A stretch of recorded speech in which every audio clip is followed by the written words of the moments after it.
Assalamualaikum warahmatullahi wabarakatuh. Alhamdulillahirabbil alamin. Assalatu wassalamu ala asyrafil anbiya'i wal mursalin Sayyidina wa maulana Muhammadin. Asyhadu an la ilaha illallah wa asyhadu anna Muhammadar Rasulullah. Allahumma salli ala Sayyidina Muhammadun musahbihil wal ikhram ya wal jalila wal ikhram. Subhanal malikul quddus subhanatil izzati wa azzamati wa haibat wal qudrat wal sultan wal kamal wal jamal wal kibriyai wal ijabarut. Wala ya'futu wala ya'budu abadah. Subukum kudus rabbuna wa rabbul malaikatihi wa ruhi subhanallah walhamdulillah wa la ilaha illallah Allahu akbar.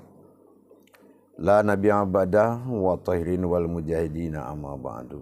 Ibadallah wa itakullah la hawla wa la quwata illa billah. Alhamdulillah, kita panjatkan segala puji syukur kita kehadirat Allah Subhanahu wa taala atas limpahan karunia rahmah dan hidayahnya, serta dengan izin dari ridhonya jugalah kita dapat menjalankan segala amal ibadah kita, bermujahadah wariyadah, mengadakan perjuangan dalam hidup, perjuangan segala bentuk perjalanan. Hanya izinlah, insyaallah para jemaah. Berselawat kita tidak akan pernah kita lupakan, marilah kita sama-sama sampaikan kepada junjungan kita Nabi Allah, Nabi akhirul zaman Rasulullah Muhammad sallallahu alaihi wasallam. Untuknya, atasnya kalimahnya dengan mengkalamkan Allahumma sholli ala Sayyidina Muhammad wa ala alihi Sayyidina Muhammad. Para jemaah yang dirahmati Allah rahimakumullah. Bertemu lagi dengan saya, Guru Mursyid Syekh Nur Muhammad Buya Irwan Maulana Al-Khalidi.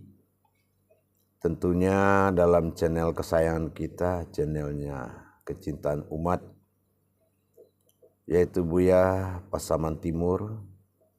Dalam rangka meningkatkan iman dan takwa kita, tidak henti-hentinya kita belajar dan berbagi wawasan serta berbagi ilmu untuk mendapatkan keberkahan dunia dan akhirat. Para jemaah yang dirahmati Allah, dalam kesempatan yang dimuliakan Allah ini, saya akan berbagi wawasan tentang kalam maujud. Di tayangan yang telah kemarin kita jalankan, ada tayangan yang berjudul Wujudullah.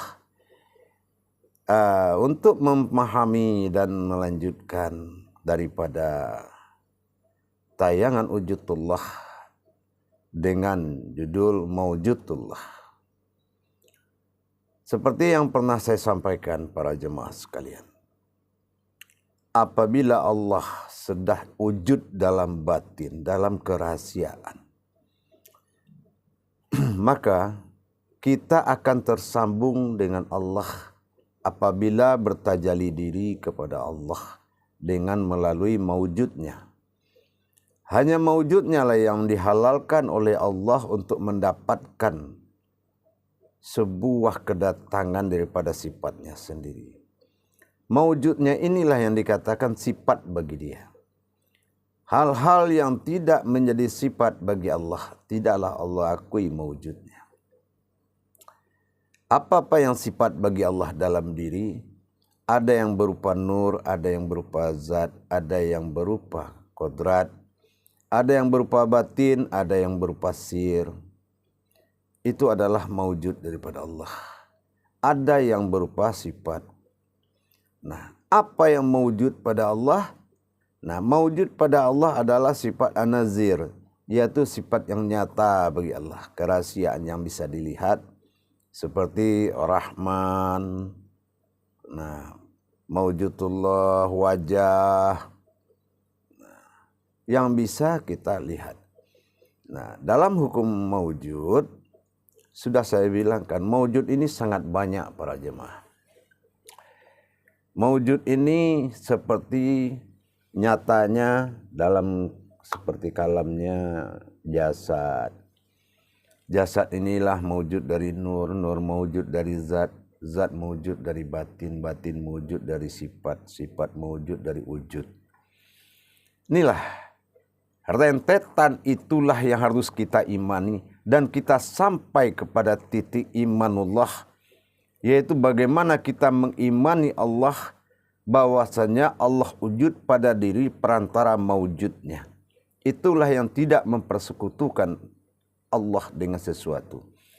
Tetapi apabila yang tidak maujud atau kodrat bagi Allah menghampiri Allah, Allahu la bisawab, tidak mungkin bisa.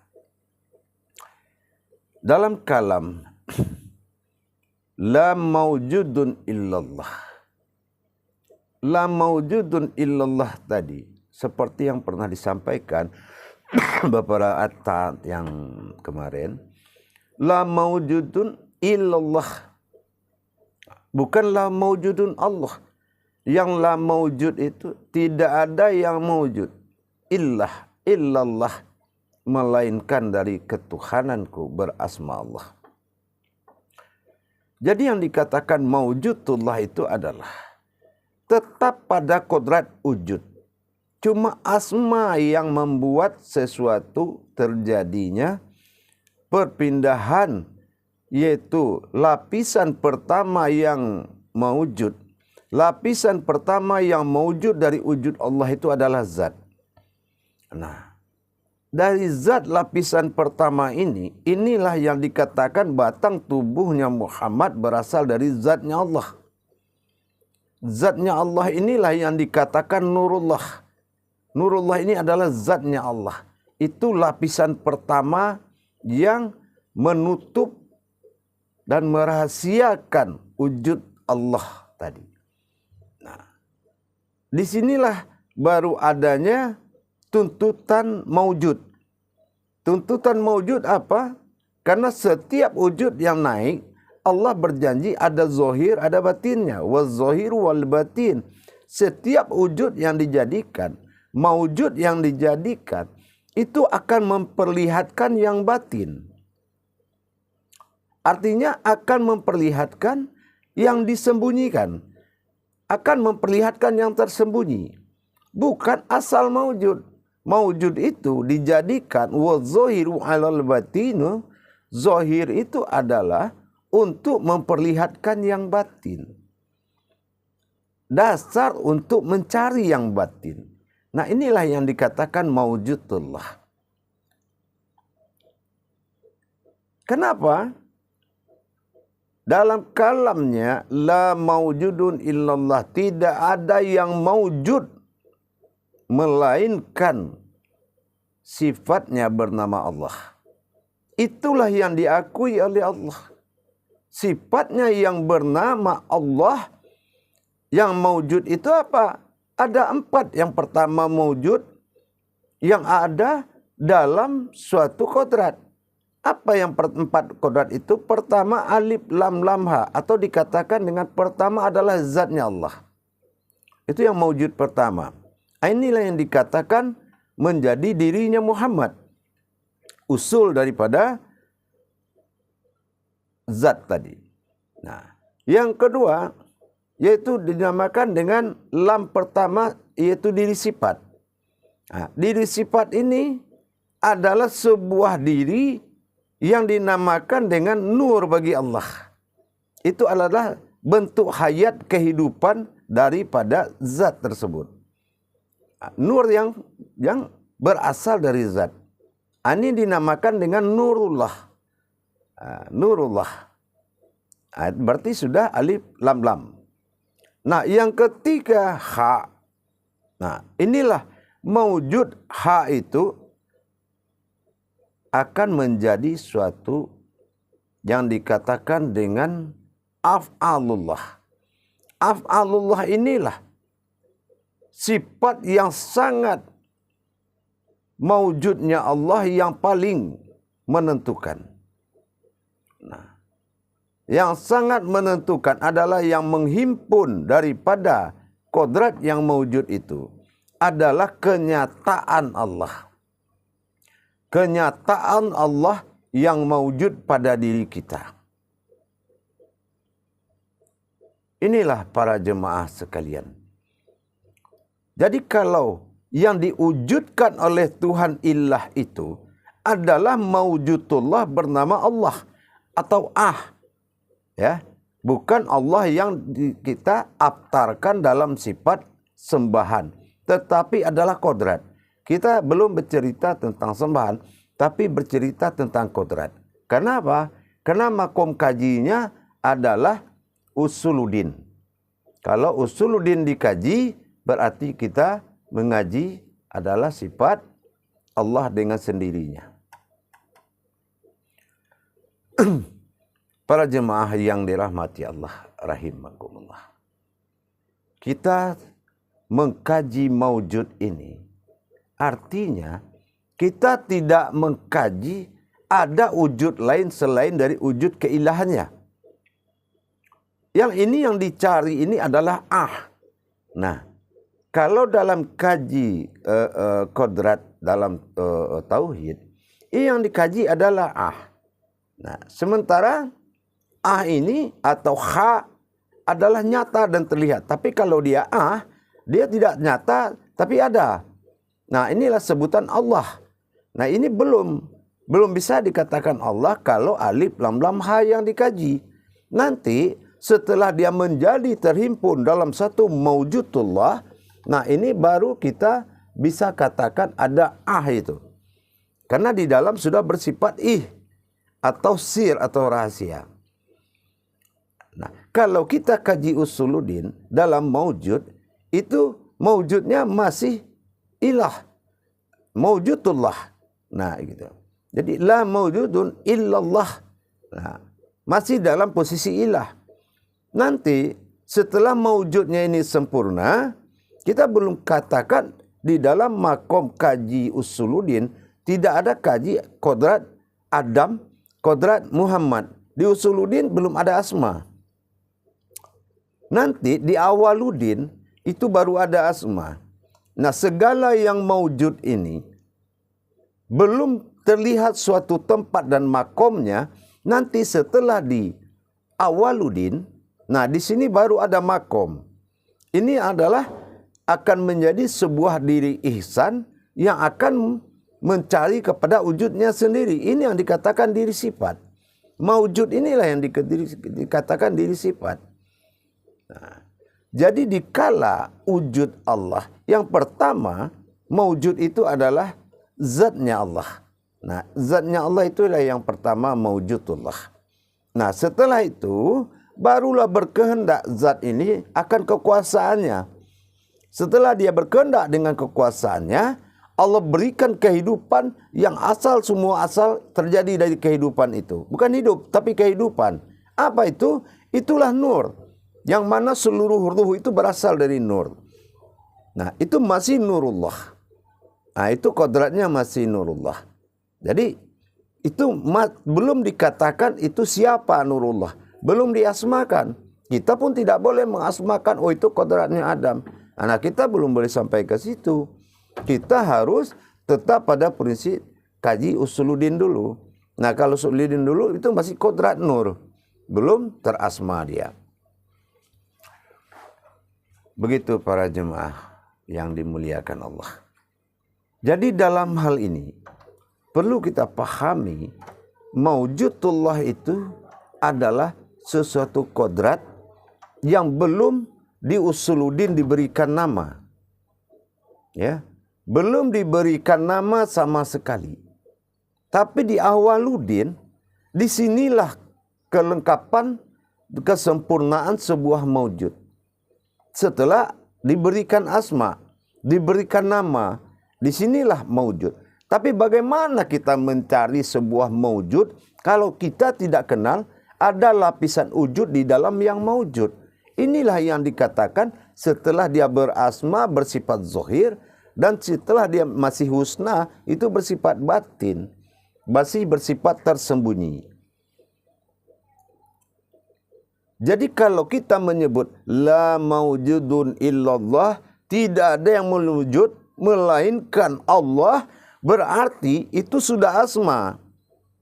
Nah, tapi di saat kita la maujudun illallah, itu adalah kutsinya Allah yang tidak boleh menjadi firman, tidak boleh menjadi hadis, tapi itu kutsi. Kutsi itu adalah Saud Matsani, Allah menyatakan suatu keputusan, suatu qasam. Jadi la mawjudun illallah itu hanya boleh dipakai dalam kodrat ilmu, tidak boleh dalam kodrat suatu perbuatan amalan, tapi dalam kodrat ilmu. Contoh umpamanya kita menetapkan pandangan kepada diri yang kodrat bagi Allah, diri yang zat, nur, dan batin pada wujud nyawa, atau dikatakan tubuh fanafilah. Nah, itu boleh kita menyebut la maujudun illallah. Tapi kita tidak boleh melihat suatu wujud lain selain daripada wujud yang kita pandang, yaitu wujud yang illallah tadi. Jadi yang maujud yang harus kita lihat, tetapi yang harus dipandang, yang berhak menyampaikan itu adalah wujud, adanya ilah. Ilah inilah yang boleh menyampaikan la maujudun illallah. Makanya kita harus membaca dengan napas. Kita harus membaca dengan kodrat diri, tidak dibaca dengan kodrat mulut. Begitu para jemaah sekalian. Para jemaah yang dirahmati Allah rahimakumullah. Sesungguhnya kaji wujud dan maujud ini, kalau kita ingin beribadah kepada ilah Tuhan diri dan Allah Tuhan dari asma diri, agar sempurna adanya, supaya kita bisa memberikan suatu hidayah wujud dan maujud, maka kita diharuskan menzikirkan kalam ya ujubu la maujudun, ya ujubu ya maujudun. Selalu kita zikir ya ujubu, ingat wujud yang tidak bernama pada ketuhanan ilah pada diri. Ya maujudun, ingatlah asma Allah, ingatlah kodrat Allah alif lam lam ha setelah bertempat. Karena alif lam lam ha itu adalah makomullah, tempat bermakomnya Allah bernama ilah. Inilah yang menjadi sir dari seluruh kodratnya 4 tadi, yaitu wujudnya tadi. Begitu para jemaah. Jadi laksanakan zikir-zikir yang membesarkan diri untuk mendapatkan penyatuan diri tadi. Maka perlulah kita mengadakan sebuah zikir kepada Allah. Ya ujubu, ya maujudun. Selalu kita zikirkan, habis solat terutama. Dalam pandangan ma'rifat, dalam pandangan batin kita. Ya ujubu, ya ujubu, itu langsung kepada wujud ilah batin yang disembunyikan oleh batin, yang belum punya nama, yang belum diberikan nama. Ya maujudun, nah disinilah kita melihat maujudnya Allah berasmakan Muhammad. Nah inilah, setelah maujud dia berasmakan Muhammad mim ha mim dal, maka inilah maujudullah. Jadi kalau kita tidak mengatakan berasma kepada Muhammad, jadi kita harus dari dasar Allah fi zohiru wa Allah fil batinu. Yang zohir juga Allah, yang batin juga Allah. Artinya apa? Zohirnya untuk memperlihatkan yang batin. Bukan Tuhan atau Allah itu dua. Baik para jemaah. Begitu. Jadi dalam kita mengadakan tauhid ilahiyah ini, beribadah dalam tauhid ilahiyah, seperti kita mau jalan. Bagaimana Allah menitipkan dengan hadits qudsinya kepada langit dan bumi agar menjaga Adam ini, supaya kalian jaga, kalian lindungi dari malapetaka dan bahaya. Sesungguhnya ingat siapa Adam ini. Kenapa? Karena iblis sudah ingkar. Disuruh sujud oleh Allah dalam Al-Baqarah kepada Adam, dia tidak mau. Maka dia dikutuk. Kenapa? Dia tidak tahu bahwasan dalam Adam ada Muhammad, dalam Muhammad ada Allah. Nah inilah alif lam mim. Dia tidak ada ilmu. Dia tidak bisa bermakrifat. Makanya dia dikutuk oleh Allah, dilemparkan ke alam dunia. Nah kita juga begitu. Jangan sekali-kali mengikuti pengakuan satu adalah satu, tapi ikutilah di dalam kodrat daripada asma itu ada kodrat-kodrat hakikat, yaitu diri-diri hakikat kepada Allah. Jadi dikatakan satu adalah tiga sifat ahad. Yang wahid itu adalah wujudnya Allah pada persembunyian dalam batin. Inilah yang dikatakan mawjud. Maka selalulah dalam beribadah ya ujubu ya mawjudun. Insya Allah dengan kita mengakui adanya Allah dan kita adalah mawujudnya Allah, mudah-mudahan keakuan kita semakin berkurang. Mudah-mudahan kesombongan kita akan hilang. Mudah-mudahan ketidakbagusan diri kita akan selalu hilang. Dan keakuan Allah selama-lamanya akan berkuasa. Kenapa? Qul a'udzu birabbin nas. Ingat, bagaimanapun kamu harus mengatakan Allah menguasaimu, bukan yang lain. Baik para jemaah yang dirahmati Allah, demikian tausiah saya pada saat ini, bahwasanya kita sudah paham apa itu wujud dan apa itu maujud. Tinggal lagi kita menyatukan dalam bentuk dia zahir, dialah batin. Aku zahir, dialah batin. Aku batin, dialah zahir. Seperti itulah selalu. Insya Allah mudah-mudahan para jemaah di lain waktu kita akan terus belajar lagi. Untuk pada tayangan ini saya cukupkan sampai di sini. Akhirul kalam wabillahi taufiq wa hidayah. Assalamualaikum warahmatullahi wabarakatuh.